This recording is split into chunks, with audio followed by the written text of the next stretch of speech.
Hello, my name is Rekha from Jaipur Engineering College in Humanities Department. In this lecture today we are going to discuss about basic of humanistic education and constitution. This is the part of human values of BTech second semester.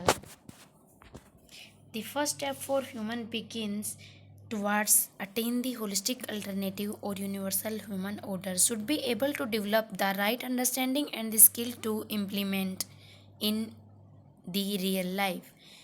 Firstly, it calls for a change in the education system and emphasizes towards humanistic education. Education here not only means reading and writing but also value education that imbibes moral and harmony in a human being.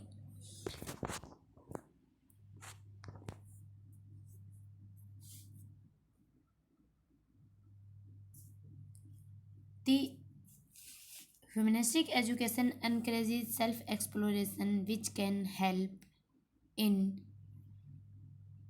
the continuous self evaluation of the human beings. It enables a person to know his inner qualities and capabilities of the ethical human code of conduct. The educational philosophy of humanistic education believes that all human begins by nature and self-developing creatures. The prime objective of humanistic education is to develop a person who is caring, optimistic, energetic, self-dependent, and able to meet all challenges. It strongly supports intellectual development, high values, and growth. Here is the some principles of humanistic education. Let's talk about principles of humanistic education. First one is it largely focuses on the interest and concern of a person and connects it to his intellectual.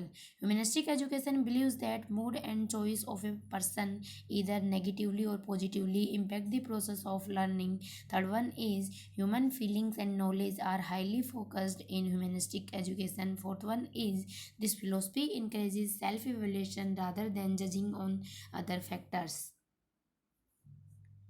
Now it is the second topic, humanistic constitution. It works towards the comprehensive human goals and the development of the competence of human code of conduct. The right understanding provides the basis for human constitutions, which can be defined as the framework of a human being in which he lives with harmony and compassion with himself and others. Humanistic constitution provides a clear guideline to the development of universal human order. It basically based on two aspects. These are harmony with self and harmony with the family. Thus, we take the matter of the first, harmony with self, to begins with a human being should do his utmost to be in harmony with self. However, for being harmonious with self, it is important to determine the desires and want to life and the action plan to achieve them. Following are a few points to understand the concept deeply. Firstly, it is very important to set the priorities to achieve whatever we want and desire for, to understand the connection between what we want from life and what we can give to others is very important.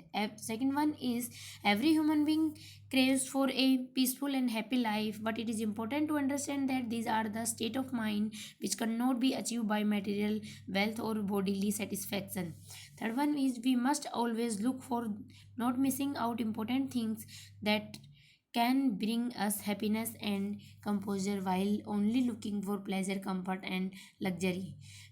Fourth one is we must keep our body physically fit by doing exercise and pranayam. Healthy body and healthy mind are two basic factors required for a healthy human being. Second one is harmony with the family.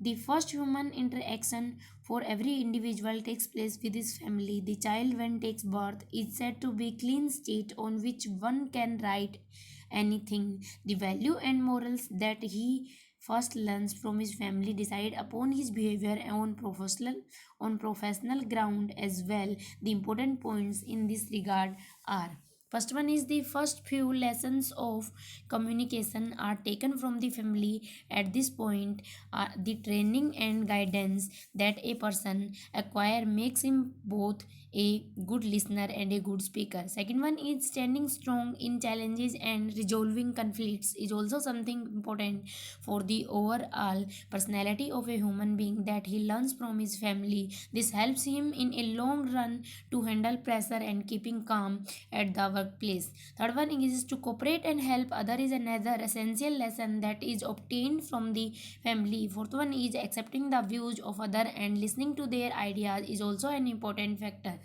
Fifth one is one also learns the quality of sharing from the family, the sensing of sharing our belongings or sharing those things which we are pro- processive about makes us sensitive towards the theory of giving.